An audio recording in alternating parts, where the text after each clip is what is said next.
Pagpasok ko sa ballroom, narinig ko ang tinig niya. Ayan na naman ang matandang probinsyano. Dirty old rancher. Ang hiya, ang matinding kahihiya na iyon ay halos pumatay sa akin. Pagkatapos ng 65 taon ng pagsasakripisyo bilang ilaw ng tahanan at tagapag-alaga ng aming Hacienda Reyes, inalagaan ko ang mana na iyon, pero para sa kanila, wala akong pakialam, wala akong halaga. Hindi niya alam. Wala siyang ideya na bago pa man maganap ang kasal na iyon, may lihim na yaman, isang trump card na inihanda ko. Hinding-hindi ako mananahimik. Babawiin ko ang dangal ko at ituturo ko sa kanila ang isang lesson na hindi nila malilimutan. Manatili ka. Kwentuhan mo ako. Saan ka nanonood ngayon? I-comment mo yan. Like at share. Simulan na natin ang kwento ng pagbabago. Pumasok ako sa ballroom ng hotel para sa engagement dinner ng anak ko. Doon ko narinig ang boses niya na humiwas sa katahimikan, parang matalas na blade. Ayan na naman ang matandang probinsyano. Ang mga salitang iyon ay tumama sa akin ng napakabigat. Namula ang mukha ko. Lumalamig ang mga kamay ko. Sa isang saglit, hindi ako makahinga. Hindi ako makakilos. Gusto kong umalis. Gusto kong maglaho. Pero bago pa ako makatalikod, hinawakan ng anak kong si Christopher ang braso ko at hinila ako palapit. Huminahon lang po, tay, bulong niya. Bukas, mag-iiba ang lahat. Ano ang alam niya na hindi ko alam? Nagpapasalamat ako at kasama ko kayo sa kwentong ito. Pero bago tayo magpatuloy, sabihin niyo sa akin, saan niyo pinapanood ito ngayon? At anong oras na sa inyo? Dahil noong pumasok ako sa ballroom na yon, wala akong ideya na magbabago pala ang takbo ng buong buhay ko. Hayaan ninyong ipakilala ko muna ang sarili ko bago nagsimula ang bangungot na ito. Ako si Ricardo Mang Carding Reyes.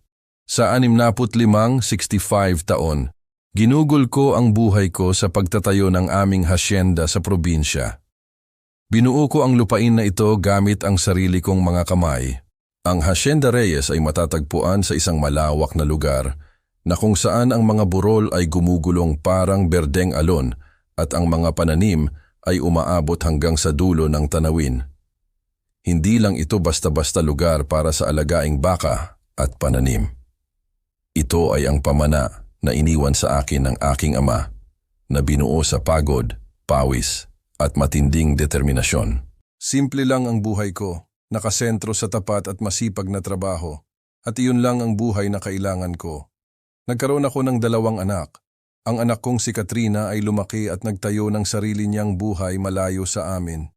Pero si Christopher, ang bunso ko, ay nanatiling malapit. 32 na siya ngayon. Isa siyang matagumpay at mahusay na agricultural engineer. Kahit na lumipat siya sa Maynila para magtrabaho, regular siyang umuuwi. Sa bawat pagkakataon, nagsasalasala siya at nagtatrabaho sa tabi ko sa mga sakahan. Ang pagkakaisa ng isang ama at anak, hindi lang iyan nabubuo sa dugo. Nabubuo iyan sa tiwala at paggalang. Ang asawa kong si Rosa, ang sentro ng lahat sa loob ng 32 taon. Pumanaw siya, 6 na taon na ang nakakaraan dahil sa biglaang heart attack. Iyon ang pinakamahirap na pinagdaanan ko. Pero natututo ka ring dalhin ang ganoong kalaking pagkawala. Tinuturuan ka ng buhay kung paano. Tapos, 1 taon at kalahati na ang nakalipas, nakilala ni Christopher si Amanda Fuentebella. Naaalala ko pa ang una naming hapunan. Nagpumilit si Christopher na ipakilala siya sa paborito naming kainan. Paraan niya iyon ng pagsasabing, mahalaga siya. Si Amanda ay maganda Pino, mayroong gilas na galing sa mayayaman at lumang pamilya sa lungsod.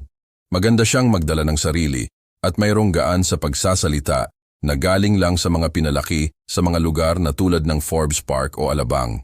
Pero may kutob ako, ang matanda at matalas na instinct ng isang hasyendero na nagpanatili sa akin na buhay at alisto sa loob ng 65 taon, na bumabagabag sa akin mula pa sa una naming pagkamay. Ang mga tanong niya ay tila walang mali siya, ang paraan niya ng pagtagilid ng ulo na tila interesado, ang pilit niyang ngiti. Pero sa ilalim ng bawat tanong, mayroong kalkulasyon na nakita ko ng malinaw. Gaano po kalawak ang lupain ninyo, Mang Carding? Siguradong malaki ang halaga niyan. Nabagit po ba ni Christopher kung ano ang mana niya balang araw? Nakaayos na po ba ang testamento ninyo? Mahalaga po iyon sa edad ninyo, hindi po ba? Ni minsan hindi niya tinanong kung ano ang mahal ng anak ko. Ni minsan hindi niya tinanong ang tungkol sa mga pangarap o hilig niya. Ang tanging tinatanong niya lang ay tungkol sa halaga ng ari-arian, mana, at kung ano ang mapupunta mula sa mga kamay ko patungo sa kanya. Pagkatapos ay nakilala ko ang tatay niya, si Ginoong Tomas Fuentebella. Ang tindig niya ay tindig ng isang taong sanay manalo. Ang ngiti niya ay manipis, parang razor. Noong nakipagkamay siya sa akin, walang init sa pagkakahawak niya, isang mabilis na kontak lang bago niya binawi. Tiningnan niya ako na parang isang mamimili na nagsusuri ng alagaing baka, nagtatasa, nagkakalkula, naghahanap ng halaga sa ilalim ng balat. Ang nanay ni Amanda, mas masahol pa, lahat ay pilit na gilas at frozen na paggalang. Ang mga mata niya ay matalas, parang basag na salamin sa likod ng paimbabaw na charm. Pagkatapos, hinila ko si Christopher. Anak, mayroong hindi tama sa babaeng ito. Hindi siya nagtatanong tungkol sa iyo. Nagtatanong siya tungkol sa pera.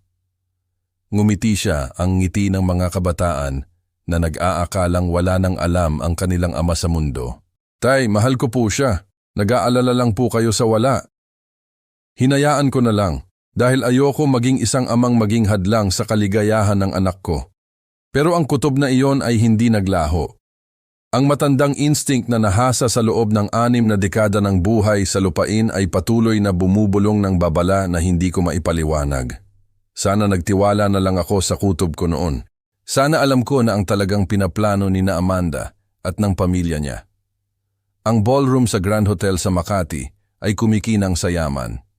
Dahil dito, ang suot kong damit na may flannel at ang pinakintab kong sapatos ay tila relic mula sa ibang siglo. Ang mga crystal chandelier ay nagbigay ng ginintuang liwanag sa paligid. Ang mga server na nakasuit ay naglalakad sa mga bisita na may dalang champagne at mga pampagana na hindi ko kayang bigkasin. Walang tinipid si Christopher para sa engagement celebration niya. Talagang ipinagmamalaki ko siya. Ipinagmamalaki ko na lumaki siyang isang lalaking kayang maging sentro ng silid ng hindi nagtataas ng boses. Pero hindi ako masaya.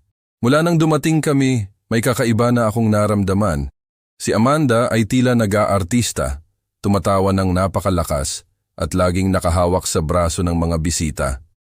Ang mga magulang niya ay nakaupo malapit sa bar na parang royalty na nagsusuri ng kanilang kaharian. Si Tomas Fuentebella ay may ngiti na nagpapaalala sa akin ng isang ahas na nagmamasid sa isang daga. Tumayo lang ako sa gilid ng maraming tao, umiinom ng whiskey. Sinusubukan kong intindihin kung bakit ako kinakabahan. Nakita ako ni Katrina doon at dahan-dahan niyang pinisil ang braso ko. Hindi rin niya kailanman pinagkatiwalaan si Amanda. Nagpalitan kami ng tingin. Ang tingin na nangyayari sa pagitan ng magkapatid na nakakaintindi sa kanilang ama nang hindi na kailangang magsalita. Doon ko narinig, ang boses ni Amanda ay humiwa sa chatter ng paligid, parang basag na salamin. Kinakausap niya ang nanay niya malapit sa dessert table.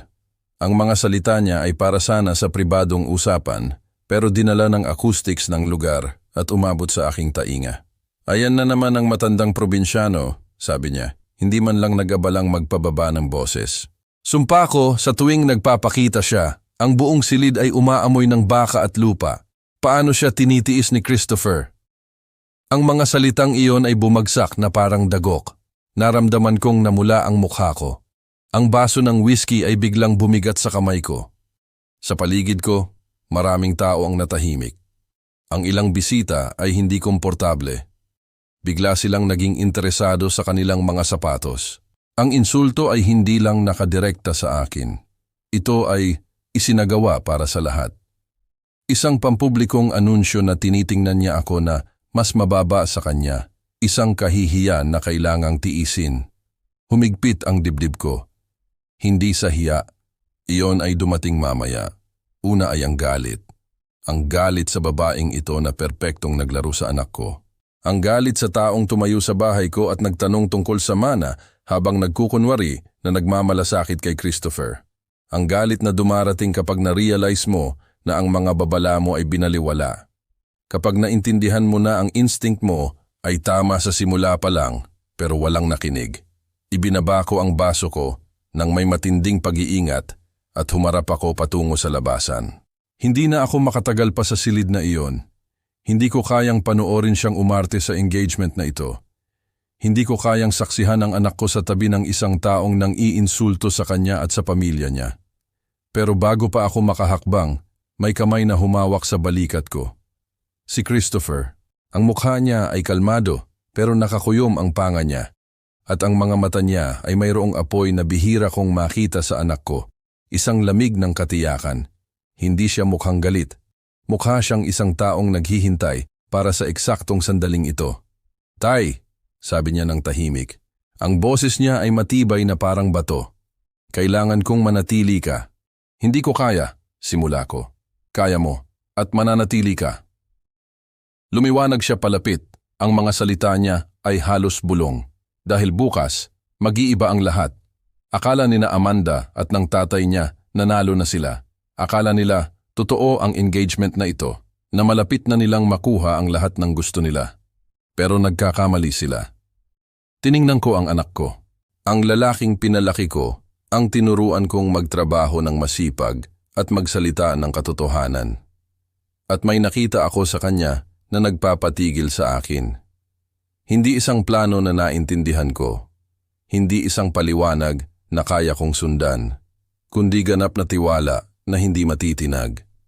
Magtiwala ka sa akin, sabi niya, at ginawa ko iyon.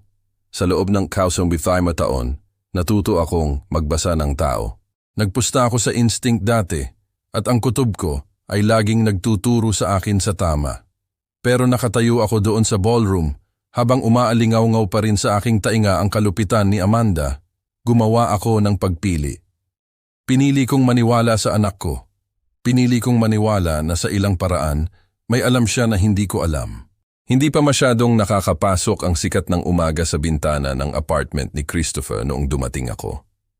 Dala-dala pa rin ng katawan ko ang bigat ng gabi, ang kahihiyan, ang galit, ang kawalan ng katiyakan. Ginugol ko ang magdamag sa aking silid sa hotel, nakatingin sa kisame, paulit-ulit na pinapakinggan ang mga salita ni Amanda. Nung tumawag si Christopher, iba ang boses niya. Hindi siya mukhang anak na humihingi ng payo. Mukha siyang isang lalaking may kasagutan. Tay, sabi niya ng simple, pumunta ka sa lugar ko. Kailangan mong marinig ang isang bagay. Inaasahan kong mag-isa lang siya. Pero pagpasok ko, isang mas batang lalaki na hindi ko pa nakikita ang nakaupo sa lamesa sa kusina ni Christopher. Bukas ang laptop niya, napapalibutan ng mga audio equipment na hindi ko maintindihan. Mga headphone, cable, mga bagay na parang kabilang sa isang recording studio. Tay, ito si Tyler Cruz, sabi ni Christopher. Inilagay ang kamay niya sa balikat ko. Isa siyang sound engineer. Tinulungan niya akong buuin ito. Tumango si Tyler ng may paggalang, pero hindi nagsalita. Naiintindihan niya na ang mangyayari ay nangangailangan ng katahimikan. Paliwanag muna bago ang iba. Huminga si Christopher. Sa nakalipas na 3 linggo, bago ang engagement party, nagre-record po ako. Bumagsak ang sikmura ko. Nagre-record ng ano? Ang mga usapan ni na Amanda at ng tatay niya. Ang mga plano nila. Ang boses ni Christopher ay nanatiling matatag, pero nakita kong nanginginig ng bahagya ang mga kamay niya habang inaayos ang laptop. Tay, kailangan mong pakinggan ito. Pindot niya sa play. Puno ng boses ni Amanda ang silid. Malinaw at presko sa mga speaker. Pinakasalan ko siya para lang sa lupain. Wala nang iba. Kapag nakuha na namin ang titulo sa pangalan ng tatay ko, aalis kami. Babalik kami sa development projects namin sa New York at hinding-hindi na kami lilingon pa sa lupain na yan na isinumpa ng Diyos. Ang mga salitang iyon ay tumama na parang shrapnel. Ang manugang ko, ang babaeng humalik sa pisngi ko sa family dinner, ang ngumiti sa mga litrato ng wedding planning, ay umamin lang na ginagamit niya ang anak ko bilang isang hagdanan patungo sa pagnanakaw. Hindi ako makapagsalita, hindi ako makahinga ng maayos. Lumipat si Christopher sa susunod na file nang hindi hinihintay ang reaksyon ko. Naintindihan niya na kailangan ng oras para iproseso ito. Ang boses ni Thomas Fuentebella ang sumunod, kumpiyansa at nagkakalkula. Ang lupain na iyan ay nagkakahalaga ng 125 milyon ngayon, pero inaprubahan ng gobyerno ang interstate expansion noong nakaraang buwan. Sa loob ng 2 taon, aabot sa 1.25 bilyon ang halaga ng ari-arian na iyan. Siguro, mas mataas pa. Walang ideya si Ricardo Reyes kung ano ang nakalagay sa hasyenda niya. Ang boses ulit ni Amanda, mas matigas na ngayon. Kaya kailangang tumagal ang kasal ng minimum na 2 taon. Hindi ko kayang tiisin ang marumi at maliit na bayan na iyon o ang matandang iyon ng mas matagal pa kaysa sa kailangan. Pero oo, sulit ito. Kailangan kong kumapit sa lamesa. Maingat akong tiningnan ng anak ko. Binigyan ako ng espasyo para tanggapin ang bigat ng narinig ko. Ang pag-iisip, ang kasakiman, ang kinakalkulang pag-alipusta.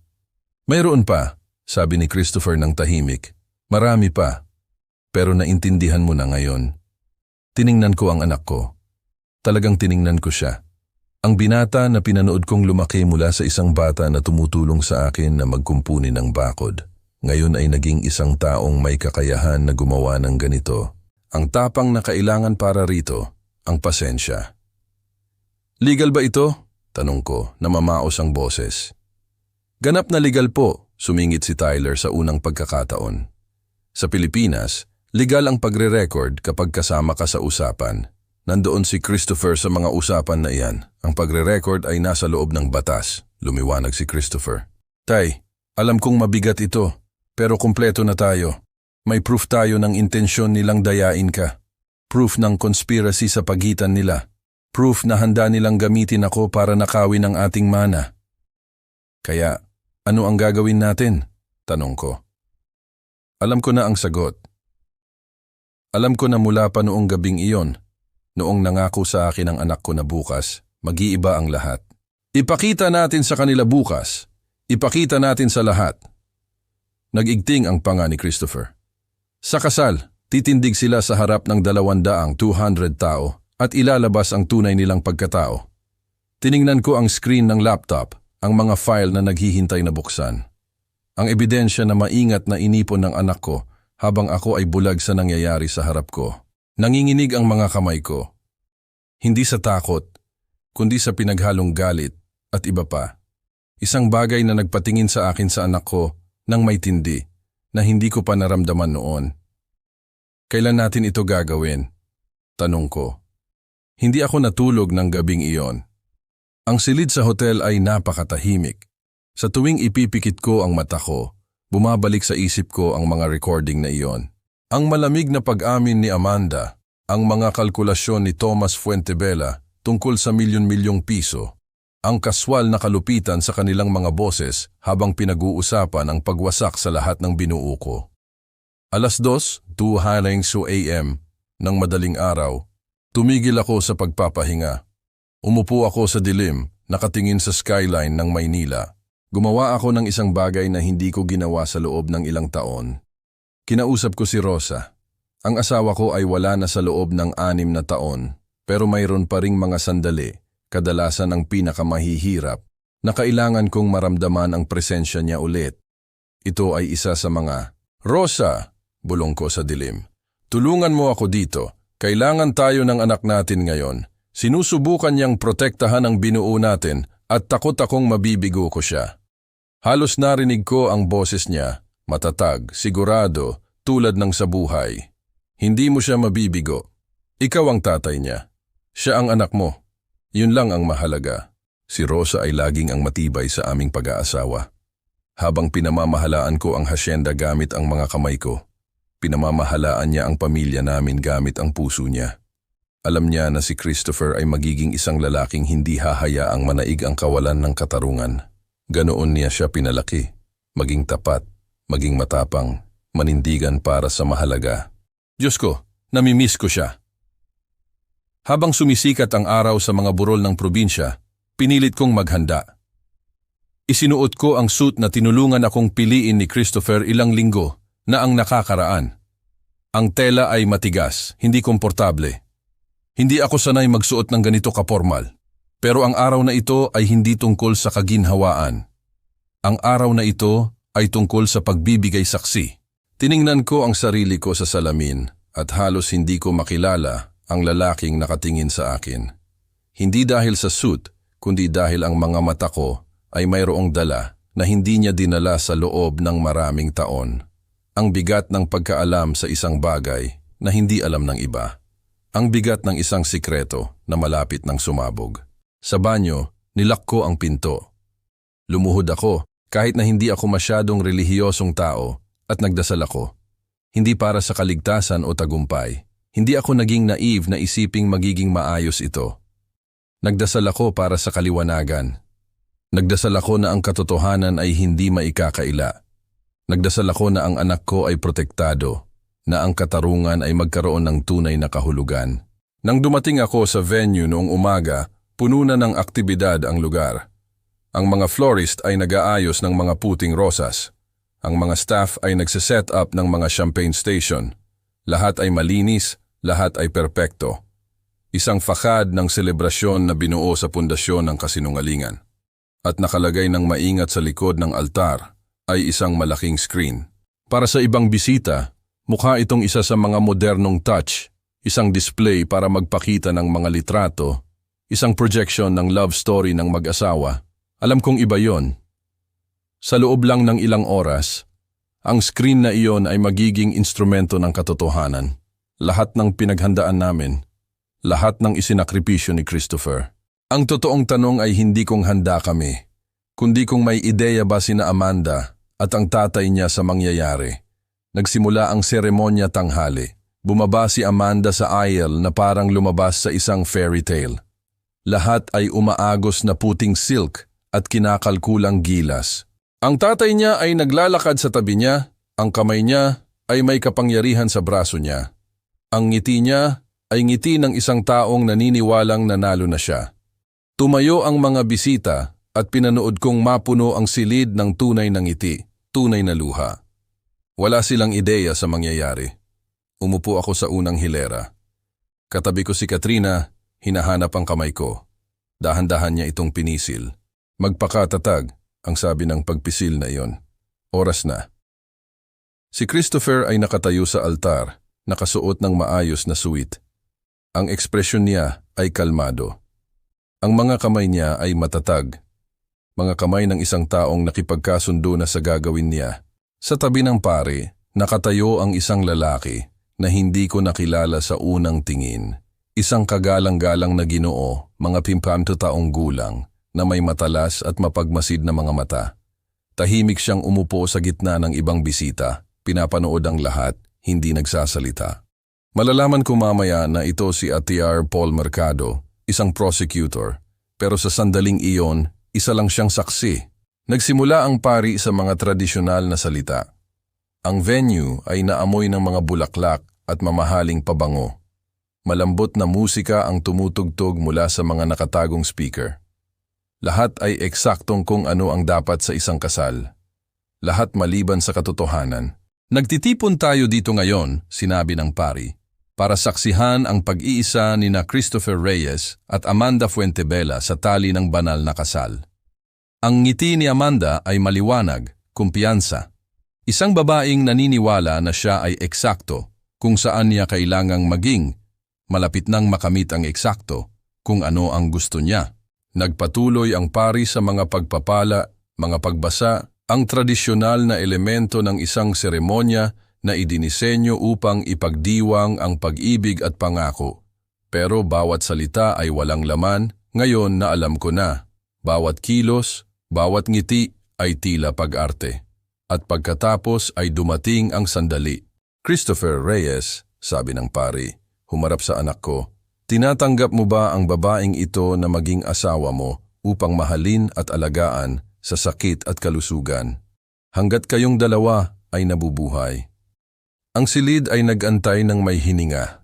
Ito ang sandali na hinihintay ni Amanda, ang sandali na inayos ng mga magulang niya. Ang sandali na magsasabi ng, oo, ang anak ko, at ang kapalaran niya at akin ay masiselyo sa legal na binding. Huminga si Christopher. Pinanood ko ang dibdib niya na umangat at bumaba. Pinanood ko siyang tumingin ng direkta kay Amanda. At may nakita ako sa ekspresyon niya na nag-iba. Isang sandali ng tunay na kalungkutan, siguro para sa babaeng nagkunwari siyang maging. Tapos humarap siya sa nagtipong tao. Bago ako sumagot, sabi ni Christopher, ang boses niya ay matatag at malinaw, umaabot sa bawat sulok ng venue. Mayroong kailangan makita ang lahat. Sumabog ang silid sa mga nalilitong bulungan. Namutla ang mukha ni Amanda. Tumayo si Tomas Fuentebella mula sa upuan niya. Ang ekspresyon niya ay nagbago mula sa kumpiyansa, patungo sa isang bagay na malapit sa alarma. Ano ang ginagawa mo? Bulong ni Amanda, pero ang boses niya ay nawala sa lumalaking bulungan ng mga tao.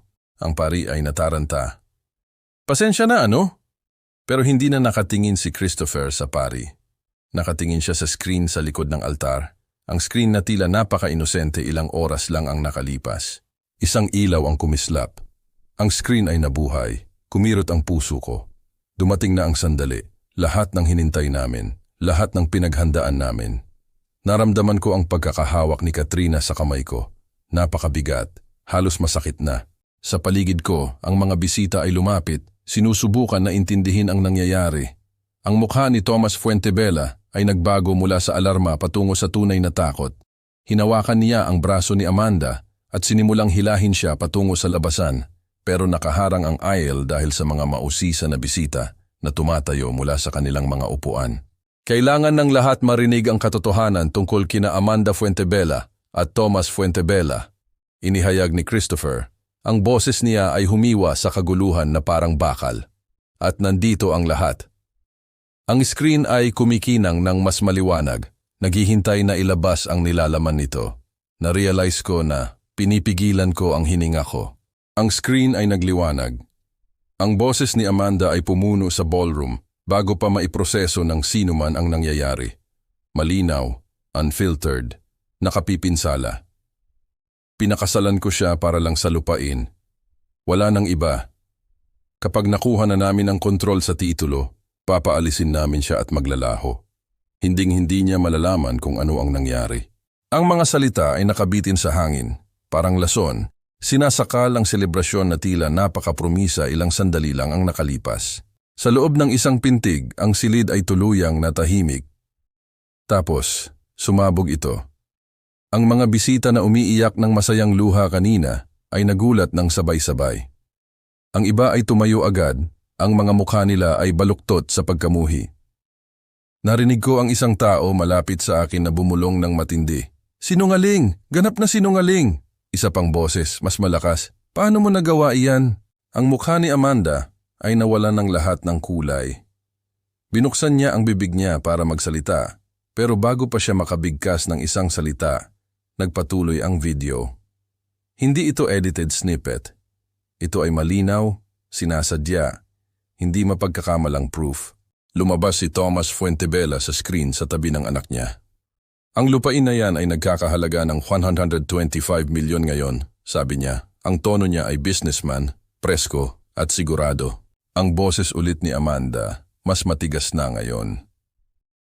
Kaya kailangang tumagal ang kasal ng minimum na 2 taon. Hindi ko kayang tiisin ang marumi at maliit na bayan na iyon o ang matandang iyon ng mas matagal pa kaysa sa kailangan. Pero oo, sulit ito. Ang pangalawang wave ng reaksyon ay mas marahas pa kaysa sa una. Isang babae malapit sa likod ang sumigaw talaga. Ang ilang bisita ay kinuha ang kanilang mga telepono, nagre-record. Ang kanilang ekspresyon ay umuuga sa pagitan ng takot at pagpapatunay. Tila hindi sila makapaniwala sa kanilang nasasaksihan, pero lubos na naniniwala sa bawat salita. Isa siyang halimaw, dumura ang isang tao. Sinubukan ni Amanda na sumugod patungo sa screen, ang puting damit niya ay humahagupit sa marmol na sahig. Ito ay edited, ito ay peke, may nagmanupula. Pero ang mga salita niya ay nalunod sa bulungan ng mga tao. Samantala, si Tomas Fuentebella ay nagbago mula sa pagkaputla patungo sa lubos na pagkatakot. Tumakbo siya mula sa upuan niya, itinutulak ang mga nalilitong bisita, malinaw na sinusubukan niyang abutin ang control panel para sa screen. Hindi siya nakarating, Bago pa siya makarating sa 10 talampakan, ang projection ay tuluyang nag-lockdown. Si Tyler Cruz, ang engineer ni Christopher, ay inasahan ng eksaktong sandaling ito. Isang keystroke at ang screen ay hindi na tumutugon sa anumang manual override. Walang silbi ang pagbagsak ng kamay ni Thomas habang nakatingin siya sa mga kontrol na hindi na sumusunod sa kanya. Ang pangatlong video ay nag-play. Ang boses ni Amanda, intimate at may conspiracy. Kumbinsihin namin si Christopher na ilagay ang tatay niya sa nursing home sa isang lugar na malayo. Hinding-hindi niya maiintindihan ang nangyari. Mawawala lang siya, iniisip na iniwan siya ng anak niya. Doon ako nakaramdam ng pagbabago sa loob ko. Hindi na shock.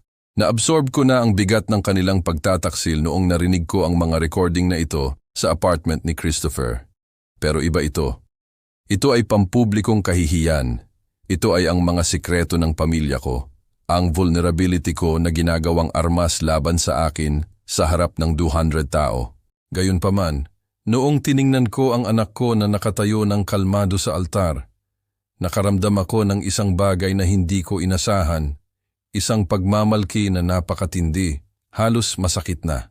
Isang lalaki ang tumayo mula sa seksyon ng bisita. Matangkad, kagalang-galang. Ang paggalaw niya ay sadyang at may autoridad. Nagtagal ako ng isang sandali para kilalanin siya bilang ang prosecutor na nakita kong tahimik na nakaupo sa buong seremonya. Ako si Attorney Paul Mercado, inihayag niya. Ang boses niya ay humiwa sa kaguluhan na parang blade. District Attorney para sa lalawigan ng Laguna, Batangas. Ang nasaksihan ko ngayon ay conspiracy na gumawa ng pandaraya, document forgery at grand theft. Lahat ng kasangkot na partido ay nasa ilalim ng pag-aresto. Ang silid ay nagyelo. Ang mga pulis na nakauniforme ay lumabas mula sa gilid na labasan halos agad-agad. Malinaw na nabriefing sila at nakaposisyon ng maaga. Gumagalaw sila ng may kahusayan. Lumapit ang isang opisyal kay Thomas Fuentebella na sumubok tumakbo at mabilis na napigilan. Ang isa ay lumapit kay Amanda na lumubog na sa tuhod. Ang puting damit niya ay nagtipon sa paligid niya na parang isang gumuho na panaginip. Umiiyak na si Amanda ngayon. Ang kanyang composed facade ay tuluyang nabasag. Hindi ito patas, paulit-ulit niyang sinasabi. Hindi ito patas. Pero ito ay patas. Higit pa sa patas. Ito ay katarungan. Ang mga bisita ay umaalis na. Ang iba ay umiiling. Ang iba ay nag-uusap ng pabulong tungkol sa katapangan ng scheme. Ang ballroom na napuno ng selebrasyon ilang minuto lang ang nakalipas ay nagbago sa iba pa, isang crime scene, isang courtroom, isang monumento sa mga kahihinatnan ng kasakiman at panlilinlang. Habang inilalabas ng mga opisyal sina Thomas at Amanda, ang mga posas ay kumikinang sa ilalim ng ilaw ng ballroom. Nagkatitigan kami ni Christopher. Nakatayo pa rin siya sa altar, perpektong kalmado. Ang ekspresyon niya ay walang tagumpay o kasiyahan. Katiyakan lang. Ang katiyakan ng isang lalaking gumawa ng kailangang gawin. Pinrotektahan ng anak ko ang pamilya namin. Inilabas niya ang katotohanan. Inaktibo niya ang katarungan, hindi sa pamamagitan ng paghihiganti, kundi sa pamamagitan ng ebidensya, sa pamamagitan ng paghahanda, sa pamamagitan ng tapang.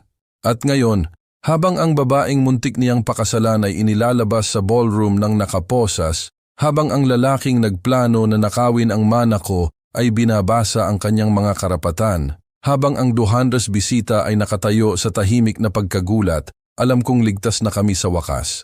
2 linggo pagkatapos, umupo ako sa provincial courthouse. Nakatiklop ang mga kamay ko sa kandungan ko. Naghihintay para sa hinintay ko sa buong buhay ko nang hindi ko alam. Vindication. Ang preliminary hearing ay maikli. Ang prosecutor na si Attorney Paul Mercado ay nagpresenta ng ebidensya ng maingat. Ang mga audio recording ay authenticated ng mga eksperto, nagpapatunay ng walang tanong na ang mga ito ay tunay na usapan. Ang mga dokumento ay sinuri, nagpapakita ng mga peke na pirma. Ang mga bank record ay nagpakita ng pera na pinadala mula sa isang development company nang direkta sa mga account ni Thomas Fuentebella. Wala nang masyadong pagpipilian ang hukom.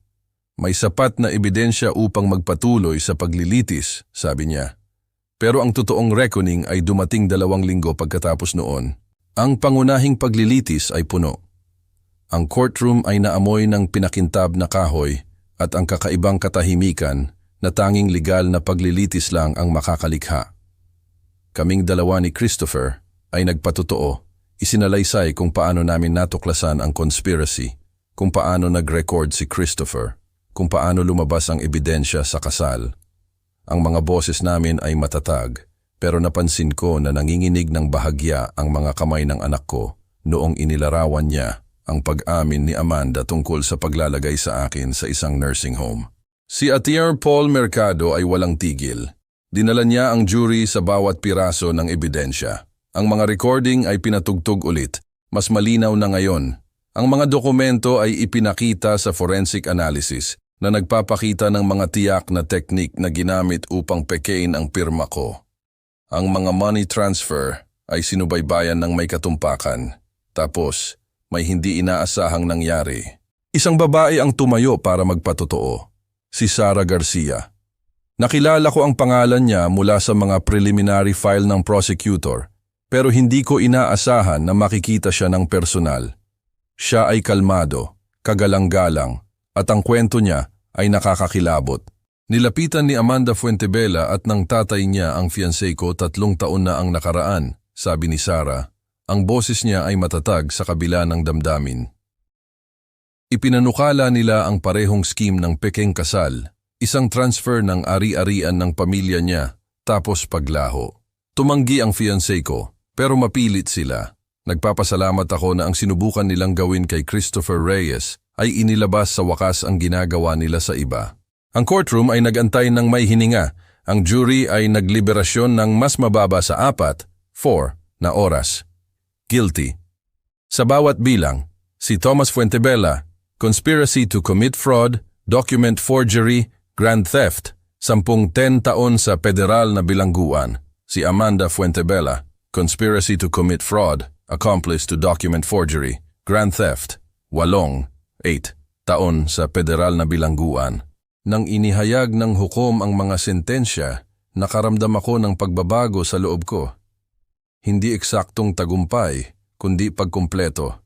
Isang sugat na nagdugo sa loob ng maraming linggo ay nagsimula ng magsara. Tiningnan ko si Christopher na nakaupo sa tabi ko, at may nakita ako sa mukha niya na hindi ko nakita mula nang magsimula ang bangungot na ito, kapayapaan. Nagsimulang umalis ang mga tao sa courtroom. Dahan-dahan silang lumabas, ang iba ay umiiling, ang iba ay nag-uusap ng pabulong tungkol sa katapangan ng scheme. Lumapit sa amin si Attorney Paul Mercado. Inabot ang kamay niya sa aming 2 ni Christopher. Mahusay ang ginawa ninyong 2, sabi niya ng simple. Hindi maraming pamilya ang magkakaroon ng tapang na gawin ang ginawa ninyo. Ang mag-record, ang magdokumento, ang manindigan ng pampubliko. Karamihan sa mga tao ay susubukan na hawakan ito ng tahimik. Pero hahayaan lang sila na magpatuloy sa pattern. Mahigpit kong kinamayan. Salamat po, Attorney Mercado, sa paniniwala sa amin. Sa pagtutok sa kasong ito, tumango siya. Ang ebidensya ay hindi maikakaila. Nang marinig ko ang mga recording na iyon, wala nang ibang daan. Habang lumalabas kami sa courthouse patungo sa sikat ng araw, humarap ako kay Christopher at talagang tiningnan ko siya. Ang anak ko. Ang lalaking naging, ang tagapagtanggol ng mana ng pamilya namin. Nagawa natin, sabi ko. Nagawa natin, sumang-ayon siya. Ngayon, darating ang mas mahirap na bahagi. Tiningnan ko siya, nalilito. Mas mahirap? Paano magiging mas mahirap pa kaysa rito? Ngumiti si Christopher. At sa unang pagkakataon sa loob ng maraming linggo, isa itong tunay na ngiti. Ang pag-iisip kung ano ang susunod, Tay, para sa ating lahat. 3 buwan pagkatapos ng hatol, lumapit sa akin si Christopher isang umaga na sinisimulan palang pinturahan ng ginto ang mga burol ng probinsya. Tay, sabi niya, ang boses niya ay may katiyakan na natuto akong pagkatiwalaan. Hindi na po ako babalik sa Maynila. Dito po ako nararapat, kasama ninyo, kasama ng lupain. Gusto kong sabihin sa kanya na alam ko na. Nakikilala ng isang ama ang mga desisyong ito sa mata ng anak niya bago pa man magsalita. Pero sa halip, tumango lang ako at kinapitan ang balikat niya. Ang mga buwan na sumunod ay hindi tulad ng naranasan ko sa loob ng maraming taon. Ibinuhos ni Christopher ang sarili niya sa trabaho ng hasyenda nang may focus na ikinagulat ko. Pero mas mahalaga, hindi siya nag-iisa. Si Sara Garcia, ang babaeng ang patotoo ay tumulong sa kaso, ay nagsimulang gumugol ng oras sa farm. Ang nagsimula bilang pasasalamat ay naging isang bagay na mas malalim. Pinanood ko silang magkasama, nag-uusap habang umiinom ng kape, nagtatrabaho sa tabi-tabi sa mga pananim. Narealize ko na kung minsan, ang katarungan ay hindi lang nagpapanumbalik sa ninakaw. Kung minsan, lumilikha ito ng isang bagay na ganap na bago. 6 o 6 na buwan pagkatapos ng unang usapan na iyon, nagpakasal sila. Hindi ito ang detalyadong kasal na inayos ni Amanda. Walang crystal chandelier, walang pagkukunwari, walang nakatagong agenda na nagkukunwari bilang selebrasyon. Sa halip, mayroong simpleng seremonya sa ilalim ng matandang punong mangga na nakatayo sa lupain na ito sa loob ng 100 taon. Pamilya at malalapit na kaibigan. Mga salita na binigkas ng may tunay na kahulugan. Isang pagpapala na naramdaman na totoo dahil totoo ito. Pagkatapos ng kasal, may mahiwagang nangyari. Nagsimula kaming magtrabaho sa hasyenda nang magkasama ni Christopher sa paraan na hindi namin nagawa mula nang siya ay tinedayar pa. Nagdala siya ng kaalaman mula sa mga tao niya sa Maynila, mga modernong teknik sa irigasyon, sustainable farming practices, kagamitan na nagpapagaan sa trabaho. Nagdala ako ng kaalaman na naipon sa loob ng 6 na dekada, ang ritmo ng mga panahon, ang ugali ng mga hayop, ang sikretong wika na sinasabi ng lupain sa mga taong matiyaga. Naglagay kami ng mga bagong sistema ng tubig na nagpabago sa mga nahihirapang bahagi ng lupain. Naging mas moderno kami sa mga operasyon ng baka. Nagtrabaho kami ng magkatabi, ama at anak, ibinabalik ang halos nawala sa amin. Bumisita si Katrina isang weekend at pinanood ko siyang maglakad sa ari-arian ng may pagkamangha sa kanyang mga mata.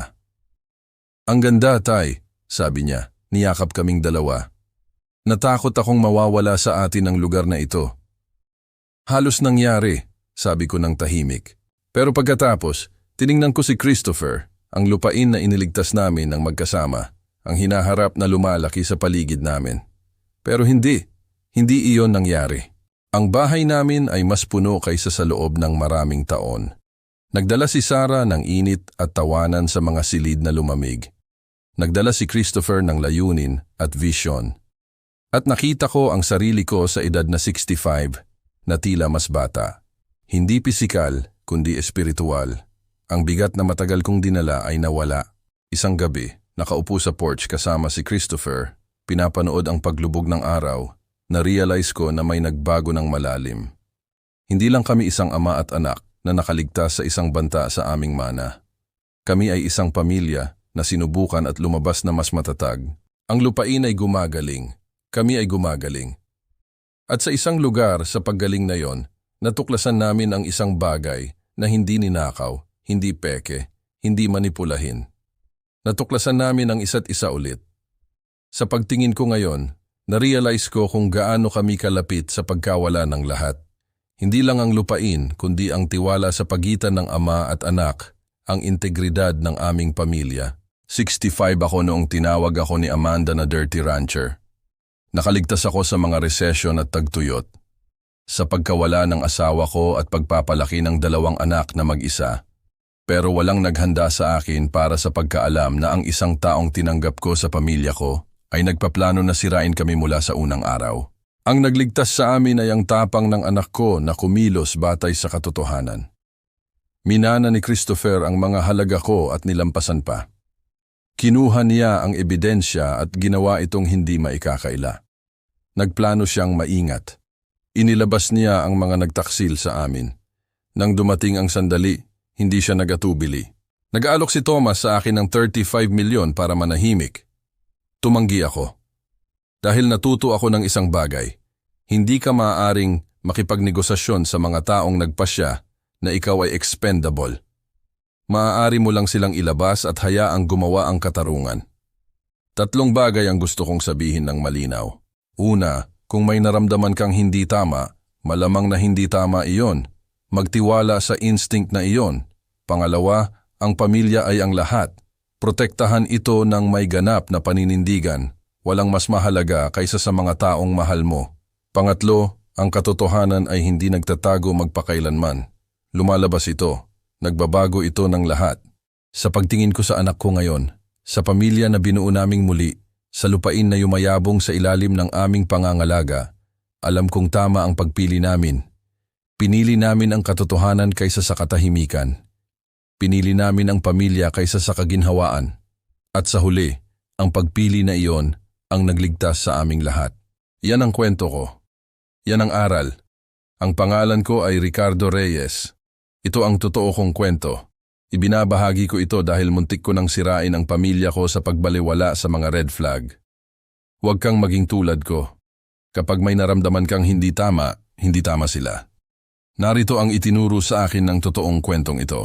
Huwag magtiwala sa mga salita. Magtiwala sa mga kilos. Ang mga pangako ni Amanda ay walang laman.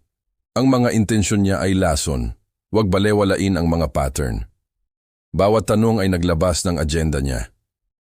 Pera, ari-arian, mana. Nakita ko iyon. Hindi lang ako kumilos. Huwag manahimik. Nang mag-alok si Thomas ng 35 milyon para mawala ang lahat, tumanggi ako. Dahil hindi nagbibigay ng gantimpala ang Diyos sa katahimikan. Nagbibigay siya ng gantimpala sa katotohanan. Ang sandaling ito sa aking buhay ay nagbago sa pamilya ko magpakailanman.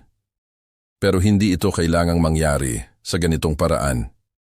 Kung nakinig lang ako sa gut ko mula sa unang araw, maiiwasan sana namin ang lahat. Ang anak kong si Christopher ang naging bayani ng totoong kwentong ito dahil kumilos siya batay sa ebidensya. Ginawa niya ang hindi ko nagawa. Ang engagement dinner na iyon ang huling gabi ng pagkukunwari. Sa gabi na iyon, pinili kong maniwala sa anak ko. Pinili kong maniwala na may alam siya. Ang instinct ng isang ama. Iyon ang nagligtas sa amin. Kinaumagahan tanging sa apartment ni Christopher ko, narinig ang katotohanan. Ang boses ni Amanda, nagsasabi ng lahat. 125 milyon ang halaga ng lupain ko. 1.25 bilyon kung maaayos ang expansion. Hindi pala ako ang gusto nila, kundi ang lupa ko, ang mana namin. Narinig ko ang lahat. Ang plano nilang nakawin kami. Pagkatapos ay ipatapon ako sa isang nursing home. Pero may proof na kami ngayon. May ebidensya. Bukas, magbabago ang lahat. Manatiling nakatutok, mga anak. Dito na magsisimula ang justice.